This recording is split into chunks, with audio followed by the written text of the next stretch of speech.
الحمد لله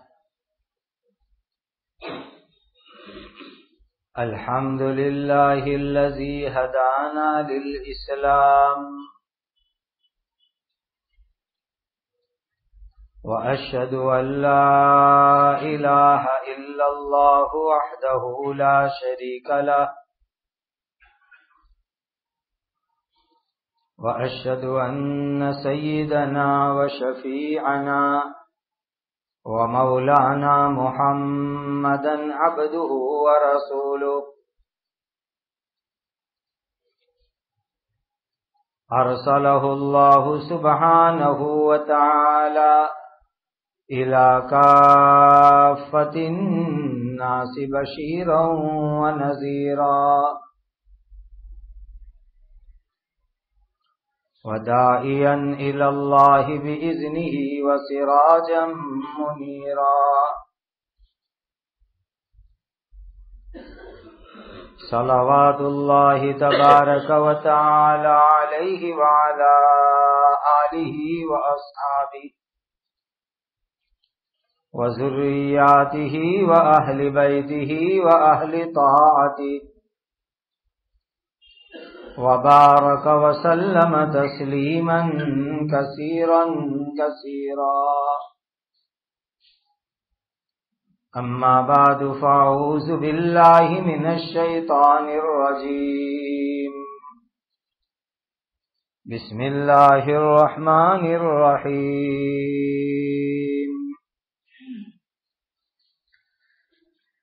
وَلَقَدْ خَلَقْنَاكُمْ ثم صورناكم ثم قلنا للملائكة اسجدوا لآدم فسجدوا إلا إبليس لم يكن من الساجدين قال ما منعك ألا تسجد إذ أمرتك قال أنا خير منه خلقتني من نار وخلقته من طين۔ یہ سورۃ الاعراف کی آیت نمبر 11 اور 12 تلاوت کی گئی۔ 12ویں آیت میں اللہ تعالی کے فرمان کا خلاصہ یہ ہے کہ اللہ تعالیٰ نے ابلیس کو فرمایا جب میں نے تجھ کو حکم دیا تو تجھے سجدہ کرنے سے کس چیز نے روکا؟ تو اس پر ابلیس نے جواب میں کہا میں تو اس آدم سے بہتر ہوں، تو نے مجھے آگ سے پیدا کیا اور اس آدم کو تو نے مٹی سے پیدا کیا۔ قال فاهبط منها فما يكون لك أن تتكبر فيها فاخرج إنك من الصاغرين۔ اللہ تعالی نے فرمایا اے ابلیس تو اس آسمان سے نیچے اتر، کیونکہ تجھے حق نہیں ہے کہ اس میں رہ کر تو تکبر کرے، سو تو باہر نکل، یقیناً تو ذلیلوں میں سے ہے۔ قال انظرنی الی یوم یبعثون۔ ابلیس نے کہا اے اللہ مجھ کو دوبارہ زندہ کیے جانے کے دن تک مہلت دیجیے۔ قال انک من المنظرین۔ اللہ تعالی نے فرمایا یقیناً تجھ کو مہلت دے دی گئی۔ قال فبما اغویتنی لأقعدن لهم صراطک المستقیم۔ اس ابلیس نے کہا اے اللہ اب جیسا تو نے مجھ کو گمراہ کیا میں بھی ضرور ان انسانوں کی طاق میں تیرے سیدھے راستے پر بیٹھ جاؤں گا۔ ثم لآتینہم من بين أيديهم ومن خلفهم وعن أيمانهم وعن شمائلهم ولا تجد أكثرهم شاكرين۔ پھر ان انسانوں کے آگے سے اور ان کے پیچھے سے اور ان کی دائنی طرف سے اور ان کی بائیں طرف سے ان کے پاس بہکانے کے لیے حملہ کرنے ضرور آؤں گا، اور آپ ان میں سے اکثر لوگوں کو شکر کرنے والا نہیں پائیں گے۔ قال اخرج منها مذءوما مدحورا لمن تبعك منهم لأملأن جہنم منكم اجمعین۔ اللہ تعالی نے فرمایا، اے ابلیس، تو اس آسمان سے ذلیل مردود ہو کر نکل، ان انسانوں میں سے جو بھی تیرے پیچھے چلے گا میں ضرور تم سب سے جہنم کو بھر دوں گا۔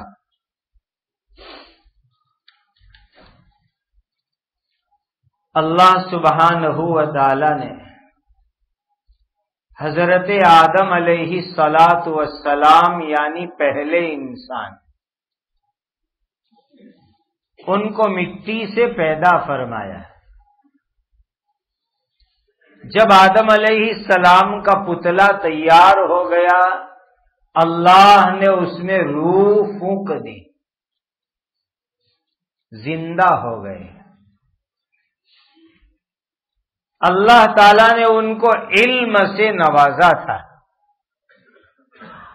جو علم فرشتوں کے پاس بھی نہیں تھا۔ اب علم کا ایک درجہ ہے، ایک مقام ہے، ایک مرتبہ ہے، ایک شان ہے۔ حضرت آدم علیہ السلام کا مرتبہ اللہ تعالیٰ تمام فرشتوں کے سامنے ظاہر کرنا چاہتے تھے کہ آدم کو ہم نے کتنی اونچی شان والا بنایا ہے۔ یہ انسان جب اللہ تعالی کی مرضی ہوتی ہے تو فرشتوں سے بھی آگے نکل جاتا ہے، اور جب بگڑتا ہے تو شیطان کو بھی اپنے پیچھے چھوڑ دیتا ہے۔ آدم علیہ السلام میں اللہ تعالی نے علم رکھا، اپنی محبت رکھی، اپنی پہچان رکھی، اس کی برکت سے اتنا آگے بڑھایا کہ فرشتوں سے بھی آگے نکل گئے۔ اب اللہ تعالیٰ تو جانتے تھے کہ آدم کا مرتبہ بہت اونچا ہے، خدا ہی نے پیدا کیا تو خدا جانتے بھی ہے، لیکن فرشتوں کے سامنے ڈکلیئر بھی تو کرنا ہے، ظاہر بھی کرنا ہے۔ اس لیے اللہ نے آدم علیہ السلام کو قبلہ بنایا اور حکم دیا فرشتوں کو، سجدہ میرا کرو آدم کو قبلہ بنا کر کے۔ تمام فرشتے اللہ کے حکم کو پورا کرنے کے لیے تیار، اللہ کے سامنے سجدہ کر رہے ہیں۔ آدم علیہ السلام ان کا قبلہ ہے، لیکن انسان جو پہلے انسان ان کے سامنے سجدہ ہو رہا ہے، اس وقت کے اوپر ابلیس یعنی شیطانوں کا بڑا باپ،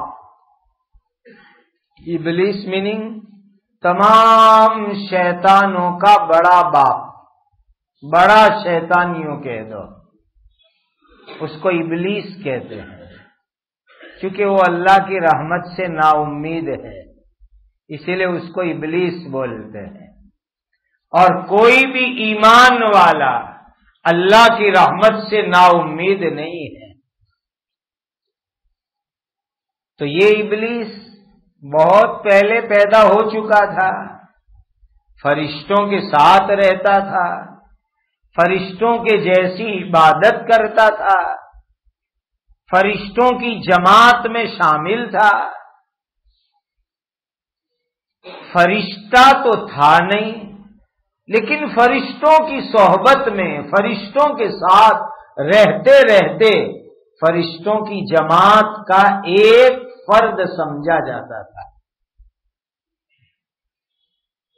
انسان جب کسی کے ساتھ رہتا ہے تو اسی کی جماعت میں وہ سمجھا جاتا ہے۔ اگر یہ بگڑا ہوا انسان اللہ کے نیک بندوں کے ساتھ رہے تو وہ بھی ان میں سمجھا جانے لگتا ہے۔ اور دوسری بات سوچنے کی عجیب یہ ہے کہ اللہ نے یہ انسان کی جو فطرت بنائی، نیچر بنایا، پرکرتی بنائی انسان کی، وہ ایسی نرالی بنائی ہے کہ انسان نیکیاں اور بھلائیاں کما کر کے فرشتوں سے بھی آگے نکل سکتا ہے۔ اور شیطان جیسی شیطان مخلوق کے اندر بھی اللہ تعالیٰ نے یہ خوبی رکھی کہ وہ عبادت کرتے کرتے فرشتوں کی جماعت کا ممبر بن گیا۔ ابلیس بھی معلوم ہوا کہ شیطان ہو، جنات ہو، کوئی بھی مخلوق ہو، اس کے اندر یہ کبھی مت سمجھنا کہ اس میں برائی ہی برائی ہے، شر ہی شر ہے۔ ایک شیطان، وہ بھی سب سے بڑا شیطان، اللہ کی عبادت کر کے اتنا آگے بڑھا، اتنا آگے بڑھا کہ وہ فرشتوں کی جماعت کا ایک ممبر بن گیا۔ اسی لیے کوئی انسان یہ بہانہ نہیں کر سکتا کہ میرے اندر تو نیکی کی رغبت ہی نہیں ہے، میں کیا کروں، ہر وقت میرے اوپر گناہ ہے، نفس ہے، شیطان ہے، میں کہاں سے سدھر جاؤں، میں کہاں سے سیدھی لائن پہ آ جاؤں۔ بس ضرورت اتنی ہے کہ اپنی کمپنی اور اپنی مجلس بدلنے کی ضرورت ہے۔ شیطان جیسا شیطان فرشتوں کے ساتھ رہ کر عبادت کر کے فرشتوں کی جماعت کا ایک ممبر بن گیا، ایک فرد بن گیا۔ تو انسان تو شیطان سے بہت آگے کی مخلوق ہے، بہت اونچے درجے کی مخلوق ہے۔ اگر یہ انسان بھی نیک لوگوں کے ساتھ رہے، فرشتوں کے صفات والے لوگوں کے ساتھ رہے، تو اللہ تعالیٰ اس کو بھی ترقی کا اونچا مقام عطا فرمائیں گے۔ تو چونکہ سب فرشتوں کو حکم تھا اور ابلیس بھی وہاں پر تھا، اس لیے اس کو بھی خدا کا آرڈر ہوا، سجدہ کرو۔ سب لوگوں نے سجدہ کیا، لیکن ابلیس نے کہا کہ میں سجدہ نہیں کرتا، بھلے فرشتے سجدہ کرے۔ اللہ تعالیٰ نے پوچھا کیوں، تو کیوں سجدہ نہیں کرتا؟ تو اللہ تعالیٰ کے سامنے بحث کرنے لگا، ڈسکس کرنے لگا۔ اور جو آدمی بڑوں کے سامنے بحث کرتا ہے، زبان چلاتا ہے، وہ آدمی بہت سی بھلائیوں سے محروم ہو جاتا ہے۔ یہ نہیں سوچتا کہ اللہ تو میرے خالق، مجھے پیدا کرنے والے، مجھے بنانے والے، اس کے آرڈر اور حکم کے سامنے میں ڈسکس کروں، بحث کروں، یہ ہو ہی نہیں سکتا۔ وہ ڈسکس کرنے گیا، بحث کرنے گیا، اور اللہ کو کہتا ہے اللہ میں آدم سے بہتر ہوں، آدم سے بہت اچھا ہوں، آدم تو بہت نیچے درجے کے ہیں۔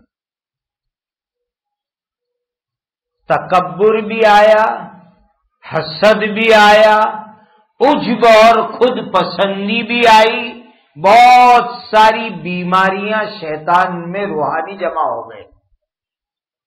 خود کی بڑائی، میں بڑا، اور جو اپنے آپ کو بڑا سمجھتا ہے وہ گرتا ہے، خطرناک گرتا ہے۔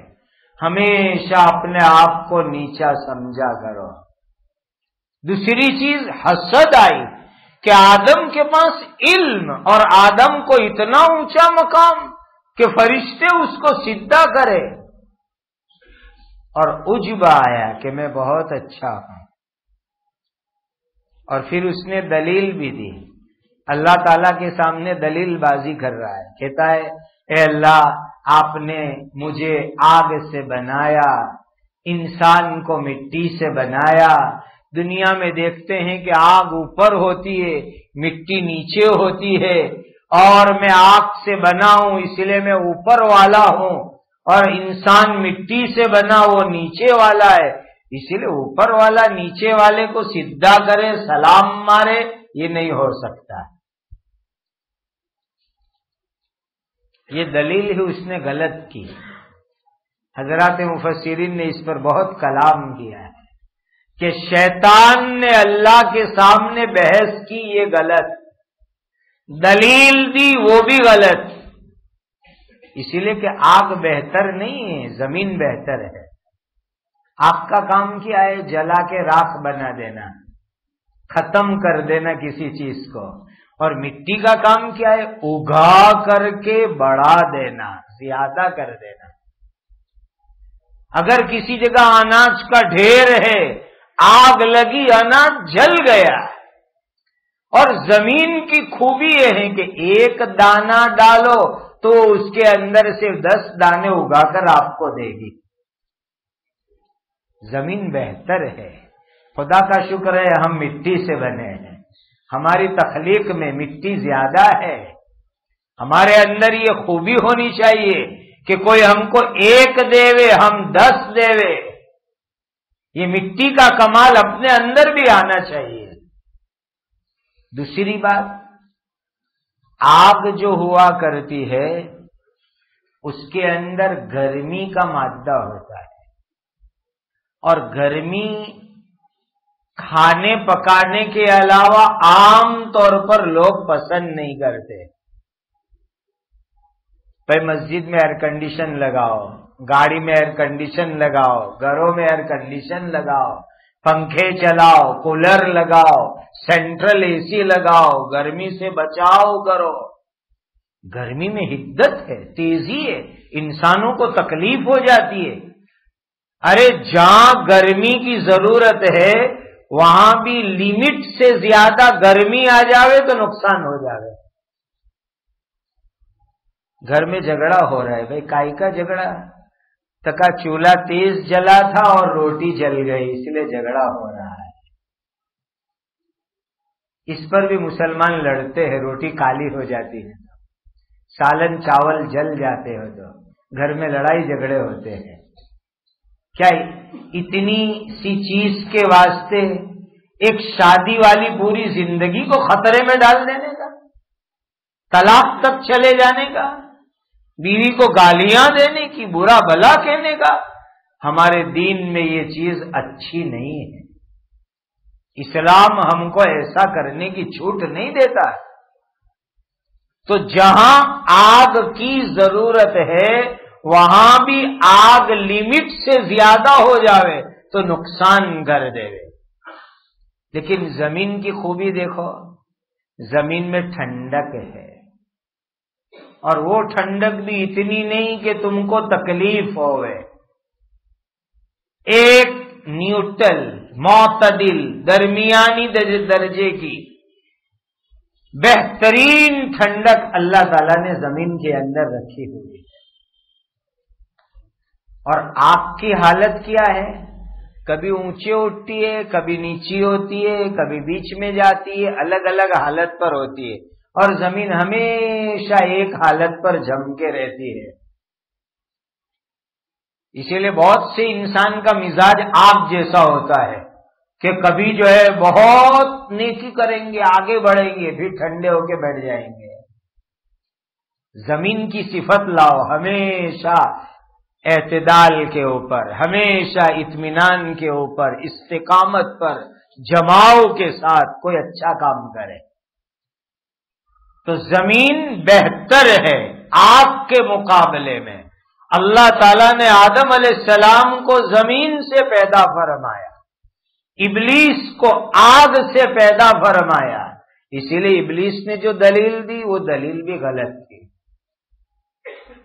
اور بڑی بات تو یہ ہے کہ بڑوں کے سامنے دلیل تھوڑی چلتی ہے، وہاں تو جو حکم ہے وہ آنکھ بند کر کے پورا کرنا ہوتا ہے۔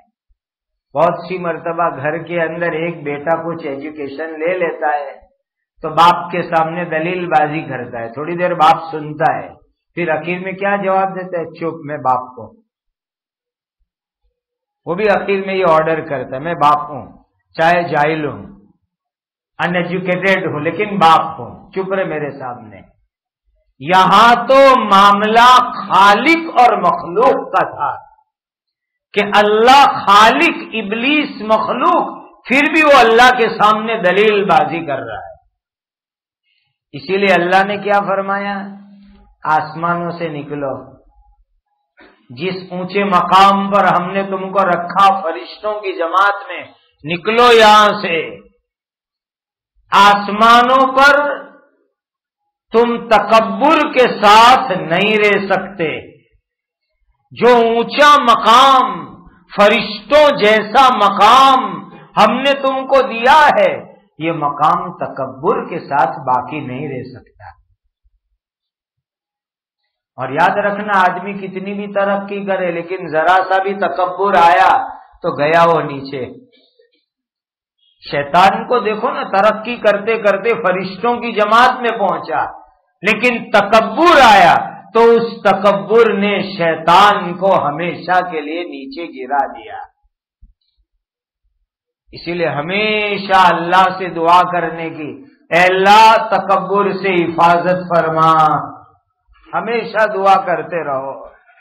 خدا نے ذلیل کر کے نکالا، اب جو نکلا تو اللہ کی بارگاہ میں درخواست کرتا ہے، اے اللہ قیامت کے دن تک، یعنی آخری قیامت جس میں حساب کتاب ہوگا، وہاں تک کہ مجھے زندگی دے دینا۔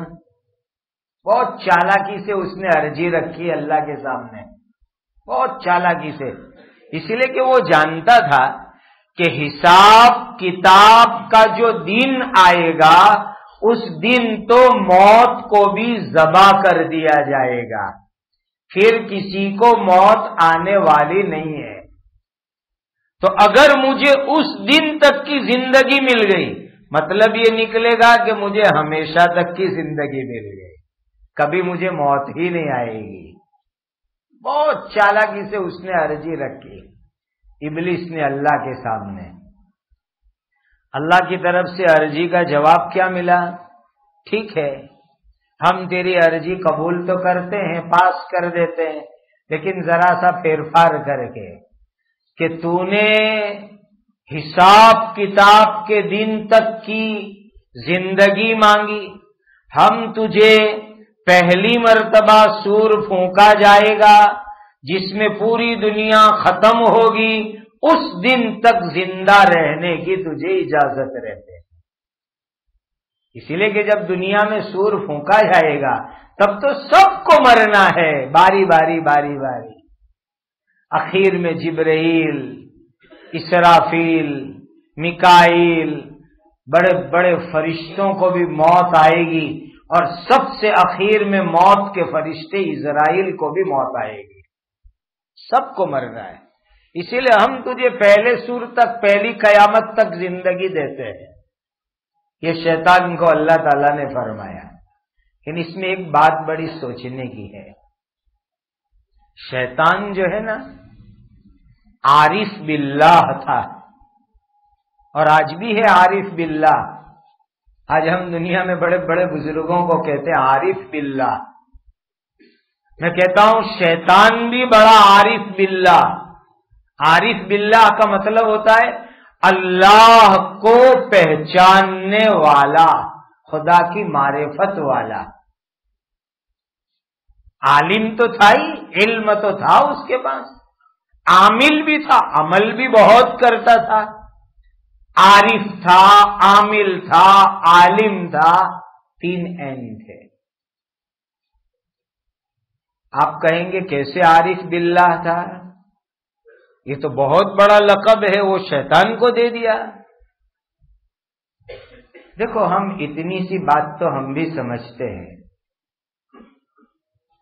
کہ اگر ہم اسکول میں اسٹوڈنٹ ہے اور پرنسپل کے پاس جو ہے چھٹی لینی ہے مدرسے میں طالب علم ہے، معتمم صاحب سے چھٹی لینی ہے، ایک بیٹے کو کسی کام کے لیے باپ سے پرمیشن لینی ہے، تو کیا کرے گا اگر ہوشیار ہے تو؟ کہا میرے پرنسپل کا موڈ کب اچھا ہوتا ہے، ہمارے معتمم صاحب کا موڈ کب اچھا ہوتا ہے، میرے ابا جان کب اچھے موڈ میں ہوتے ہیں، تب میں اپنی بات رکھوں گا تو میری بات پاس ہو جائے گی، اور اگر موڈ خراب ہوئے تو آسان اور چھوٹے کام بھی نامنظور ہوتے ہیں، ریجیکٹ ہو جاتے ہیں، موڈ دیکھتے ہیں لوگ۔ شیطان نے دیکھیے جس وقت اللہ نے حکم دیا نکل یہاں سے، تجھے ہم اپنی رحمت سے دور کرتے ہیں، بالکل اسی وقت پر اس نے عرضی رکھی اپنی لمبی زندگی کی۔ وہ اللہ کو پہچانتا تھا کہ اللہ تعالی کا معاملہ انسانوں اور مخلوق جیسا نہیں ہے کہ موڈ اچھا ہوئے تو کام بنے، موڈ بگڑا ہوئے تو کام ریجیکٹ ہو جائے۔ اللہ تعالیٰ کی یہاں ہمیشہ ایک حالت ہوا کرتی ہے، وہاں کوئی موڈ کا مسئلہ ہی نہیں ہے، یہ شیطان جانتا اور پہچانتا تھا۔ اسی لیے جس وقت اللہ ناراض ہو کر اس کو نکال رہے اسی وقت عرضی رکھی، اے اللہ مجھے لمبی زندگی عطا فرما دیجئے۔ تو ایسی باتیں تھوڑی کبھی یہ بھی یاد رکھنی چاہیے۔ شیطان میں 3 عین تھے، عالم باللہ، عامل باللہ، عارف باللہ۔ چوتھا عین ہوتا تو یہ بھٹکتا نہیں، اور وہ تھا عاشق باللہ۔ اللہ کا عاشق ہوتا تو نہ بھٹکتا، کیونکہ عاشق کس کو کہتے ہیں؟ معشوق جو کہوے سمجھ میں آوے کہ نہ آوے کر ڈالنے کا، اس کو کہوے عاشق۔ اگر شیطان اللہ کا عاشق ہوتا تو یہ سوچتا کہ میرے اللہ نے مجھے حکم دیا، اب میری سمجھ میں آوے کہ نہ آوے مجھے پورا کرنا ہے۔ دنیا کے عاشقوں کی دنیا دیکھی ہے نا آپ نے، کیسے کیسے دیوانے ہوتے ہیں عاشق لوگ۔ یہ عشق اللہ کے معاملے میں اگر انسانوں کو ہو جائے تو اپنے زمانے کا قطب بن جاوے، ابدال بن جاوے۔ یہی کمی ہے ہمارے اندر۔ اللہ ہم سب کو اپنا سچا پکا عاشق بنا دے۔ تو اللہ نے فرمایا کہ ٹھیک ہے قیامت تک ہم تجھ کو زندگی دیتے ہیں۔ تو اس نے اللہ کو یوں کہا، اے اللہ دیکھو انسان کی وجہ سے مجھے آپ کی رحمت سے دور کیا گیا، آسمان سے نکالا گیا، اونچے مقام سے ہٹا دیا گیا، دنیا میں بھیج دیا گیا، تو میں اس انسان کو دنیا میں جا کر چین سے بیٹھنے نہیں دوں گا، انسانوں کو برابر گمراہ کروں گا۔ شیطان نے کہا اسی وقت اللہ کے سامنے، اور گمراہ کرنے کے لیے کیا کہا؟ اسلام کے دین کے سیدھے راستے پر بیٹھ جاؤں گا اور اس کو دین کے راستے پر چلنے نہیں دوں گا، بلکہ ادھر ادھر اس کو بھٹکا دوں گا۔ بھئی ہم سیدھے راستے پر جا رہے تھے، ایک دم گاڑی رکانی پڑی اور سائٹ میں کچے راستے پہ اتارنی پڑی، کیوں بھائی؟ راستہ بند ہے، ڈائیورژن ہے۔ تو اسلام کا راستہ بالکل سیدھا اسٹریٹ، بیچ میں شیطان آ کر کے بیٹھا ہوا ہے، اسی لیے آدمی کو سائٹ پر اترنے کا۔ وَلَا تَتَّبِعُوا السُّبُلَ فَتَفَرَّقَ بِكُمْ عَنْ سَبِيلِهِ إِنَّ هَذَا صِرَاطِي مُسْتَقِيمًا فَاتَّبِعُوهُ وَلَا تَتَّبِعُوا السُّبُلَ۔ اسلام دین سیدھا راستہ، بیچ میں جو اگر شیطان آ گیا تو تم کو ادھر ادھر بھٹکا دے گا۔ تو اس نے کہا اے اللہ میں انسان کو سامنے سے، پیچھے سے، دائیں سے، بائیں سے، سب طرف سے گمراہ کرنے کی کوشش کروں گا۔ آیت کا میننگ یہی ہے کہ شیطان سب طرف سے انسان کو بھٹکانے کی محنت کرتا ہے، لیکن میں ایک نقطہ بیان کیا کرتا ہوں، ایک پوائنٹ اس آیت پر جو یہاں تفسیر میں بھی لکھ دیا ہے کہ دیکھو شیطان نے کیا کہا، سمجھنے کی بات ہے آیت میں کہ اللہ سامنے سے، پیچھے سے، رائٹ سے، لیفٹ سے، 4 سائڈ سے گمراہ کروں گا انسان کو۔ کیا معلوم ہوا؟ سامنے دیکھ کے چلو گے تو بھی بھٹکنے کا خطرہ ہے، غیر محرم پر نظر پڑ جائے گی۔ دائیں بائیں دیکھو گے، کسی کے گھر میں اوٹے پر بیٹھی ہوئی عورتوں پر نظر پڑ جائے گی، گمراہ ہو جاؤ گے۔ پیچھے مڑ مڑ کے دیکھو گے، کسی عورت پر غلط جگہ پر نظر پڑ جائے گی، شیطان تم کو گمراہ کر دے گا۔ لیکن آدمی سوچے تو 2 سائڈ بچ گئی، ایک اوپر ایک نیچے۔ شیطان کو اللہ تعالیٰ نے بھلوا دیا اس آیت میں، 4 سائڈ کی اس نے جو ہے بات کہی اللہ کے سامنے، اوپر باقی رہ گئی، نیچے باقی رہ گئے۔ تو میں اس پر 2 بات کہتا ہوں اوپر کے بارے میں کہ جب تک یہ اپارٹمنٹ کی بلائیں نہیں تھی وہاں تک اوپر والی سائڈ سلامت تھی۔ جب سے اونچی اونچی بلڈنگیں بن گئی، اب جو اوپر دیکھ کے چلے تو وہاں پر بھی برآمدے میں کسی عورت پر نظر پڑ سکتی ہے اور شیطان آپ کو گمراہ کر سکتا ہے۔ اور دوسری بات، آج سے کچھ وقت پہلے دنیا میں لوگ کیا کہتے تھے، جو اوپر دیکھ کے چلے تو کہا اسکرو ڈھیلا ہے اس کا۔ اب پوچھ لو، یہ ایک عام ماحول تھا کہ جو بھی آدمی اونچا منہ دیکھ کر کے ہی چلتا رہتا ہو تو کہا دماغ ذرا ٹھیک نہیں، اس لیے وہ ایسا چلتا ہے۔ تو اب تو سیف سائٹ رہ گئی آخری، یعنی نیچا دیکھ کر کے چلو تو شیطان جو ہے تم کو گمراہ نہیں کر سکے گا۔ اور اللہ تعالیٰ نے یہی بات فرمائی، قُل لِّلْمُؤْمِنِينَ يَغُضُّوا مِنْ أَبْصَارِهِمْ وَيَحْفَظُوا فُرُوجَهُمْ، ایمان والے مردوں کو کہو نظر نیچی کر کے چلا کرے۔ وَقُل لِّلْمُؤْمِنَاتِ يَغْضُضْنَ مِنْ أَبْصَارِهِنَّ، ایمان والی عورتوں کو کہو وہ بھی نظر نیچی کر کے چلے۔ جہاں نظریں 4 ہوئی وہاں شیطان نے اپنے حملے کی شروعات کر دی۔ جہاں بھی نظریں 4 ہوئی وہاں شیطان کا فتنہ شروع ہو گیا۔ نظر سے شروعات ہوتی ہے، دل دوسرے نمبر پر ہے اور شرمگاہ آخری نمبر پر ہے۔ یہ شیطان نے اللہ کے سامنے کہا تھا، اور آخری بات شیطان نے یہ کہی ہے، اللہ میں دنیا میں جا کر کے انسانوں پر اتنی محنت کروں گا کہ یہ سب تیرے ناشکرے بن جائیں گے۔ لا تجد اکثرہم شاکرین، سب سے بڑی طاقت شیطان لگاتا ہے کہ وہ ناشکرا بنا دیتا ہے۔ آپ دیکھ لو، آج بڑے سے بڑا مالدار زبان سے ناشکری کرے گا، اب اس کو پوچھو کیسا چل رہا ہے، بہت مندی ہے، دعا کرو، بہت مندی ہے۔ میں نے کہا رات دن تمہارے پیسوں کی مجھے دعا کرنے کی اور کوئی دھندا ہے کہ نہیں؟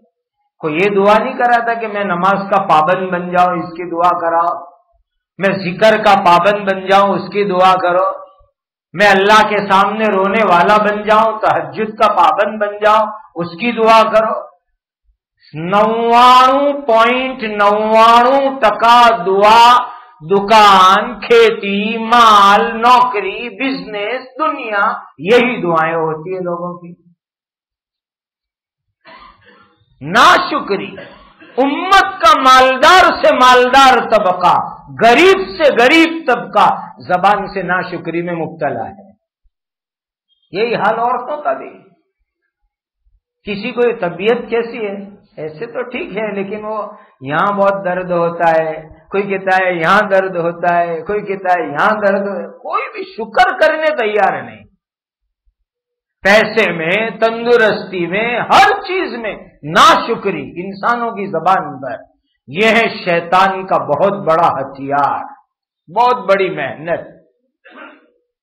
اور حدیث میں آتا ہے، پیارے نبی کریم صلی اللہ علیہ وسلم نے فرمایا، میں نے جہنم کے اندر زیادہ عورتوں کو جلتا ہوا دیکھا۔ معراج کی رات کے بعد جو کارگزاری بیان فرمائی کہ میں نے جہنم میں زیادہ عورتوں کو جلتے ہوئے دیکھا۔ پوچھا کیوں؟ ارشاد فرمایا پیاری اور نورانی زبان سے کہ یہ ناشکری زیادہ کرتی ہیں، اللہ کی بھی شوہر کی بھی۔ جو شوہر بیچارہ محنت کر کے کما کر کے کھلائے گا، کبھی ذرا اس کی ڈیمانڈ پوری نہیں ہوئی یا کم پوری ہوئی، پوری زندگی کے کیے کرائے کے اوپر پانی پھرا دیتی ہے، ناشکری کرتی ہے۔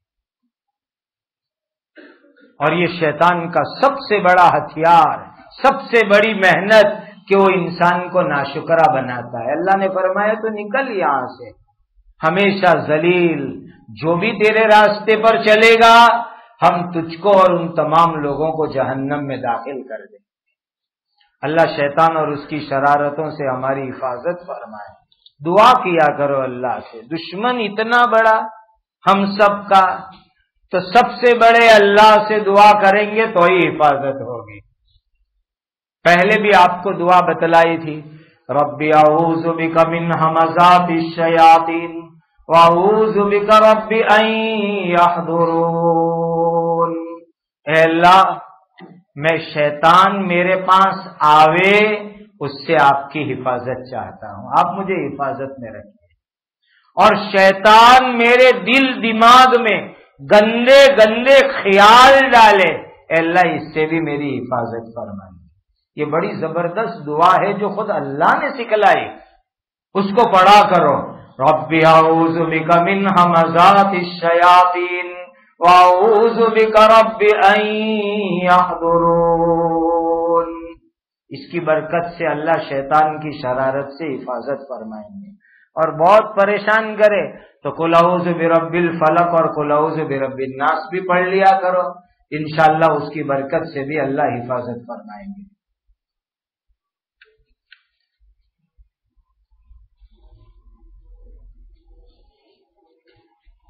بھائی ہمارے بہت قریبی تعلق والوں میں وہاں سینٹرل امریکہ میں پاناما میں ایک نوجوان لڑکے کا بھی پرسوں کے دن اچانک انتقال ہو گیا۔ بہت سیدھا سادہ صاف دل لڑکا، ان کے گھر والے جب یہاں آتے ہیں تو مجلس میں بھی آتے ہیں، فٹ بال کے میدان کے اوپر کھیل رہے تھے، کچھ تکلیف محسوس ہوئی، سائٹ پر گئے، وہیں انتقال ہو گیا۔ سہیل اس کا نام تھا۔ ہمارے خاص تعلق والوں میں سے وہاں سلیم بھائی بوڑا کی فیملی ہے، ان کا یہ لڑکا تھا۔ اللہ تعالیٰ اس کی بال بال مغفرت فرمائے، اس کی قبر کو نور سے منور فرمائے۔ 7 سال کی عمر کا ایک چھوٹا بچہ ہے، جوان بیوی ہے۔ اللہ تعالیٰ ان کی کفالت اور کفالت اور تعلیم تربیت کا بہترین انتظام فرمائے۔ ہمارے بہت سے اکابر اس وقت بیمار چل رہے ہیں، خصوصاً حضرت مولانا عبداللہ صاحب کاپود روی دامت برکاتہم العالیہ، اللہ تعالیٰ ان کو بھی عافیت عطا فرمائے۔ درود شریف پڑھ لو۔ الحمدللہ رب العالمین، سبحان اللہ و بحمدہ، سبحان اللہ العظیم، سبحان اللہ و بحمدہ، سبحان اللہ العظیم، سبحان اللہ و بحمدہ، سبحان اللہ العظیم۔ اللہم صل علی سیدنا محمد وعلى آل سيدنا محمد صلاة تنجينا بها من جميع الأهوال والآفات وتقضي لنا بها جميع الحاجات وتطهرنا بها من جميع السيئات وترفعنا بها عندك أعلى الدرجات وتبلغنا بها أقصى الغايات من جميع الخيرات في الحياة وبعد الممات إنك على كل شيء قدير۔ اللهم صل صلاة كاملة وسلم سلاما تاما على سيدنا محمد تنحل به العقد وتنفرج به الكرب وتقضى به الحوائج وتنال به الرغائب واستسقى الغمام بوجهه الكريم وعلى آله وصحبه في كل لمحة ونفس بعدد كل معلوم لك ربنا آتنا في الدنيا حسنة وفي الآخرة حسنة وقنا عذاب النار یا ذا الجلال والإکرام۔ اے اللہ ہم سب کے سب گناہوں کو معاف فرما، اے اللہ ہماری مغفرت فرما دیجیے، اے اللہ ہماری مغفرت فرما دیجیے، اے اللہ ہمارے والدین، اساتذہ، مشائخین، پوری دنیا کے ایمان والے مردوں عورتوں کی مغفرت فرما دیجیے۔ اے اللہ ہم کمزور ہیں، آزمائش کے قابل نہیں ہیں، عافیت کا معاملہ فرماؤ، سلامتی اور ستاری کا معاملہ فرماؤ، پورے عالم کے اہل ایمان کے ساتھ عافیت کا معاملہ فرماؤ، سلامتی اور ستاری کا معاملہ فرماؤ۔ اے اللہ امت کے نوجوانوں کی حفاظت فرماؤ، ان کے جوانی کے جذبات کو دین کے لیے قبول فرماؤ، ہر طرح کے گناہ اور برائیوں سے ان کی جوانی کی حفاظت فرماؤ۔ اے اللہ محبوسین کو رہائی عطا فرماؤ، مظلوموں کی نصرت فرماؤ، اجڑوں ہووں کو آباد فرماؤ، بے سہاروں کو سہارا عطا فرماؤ۔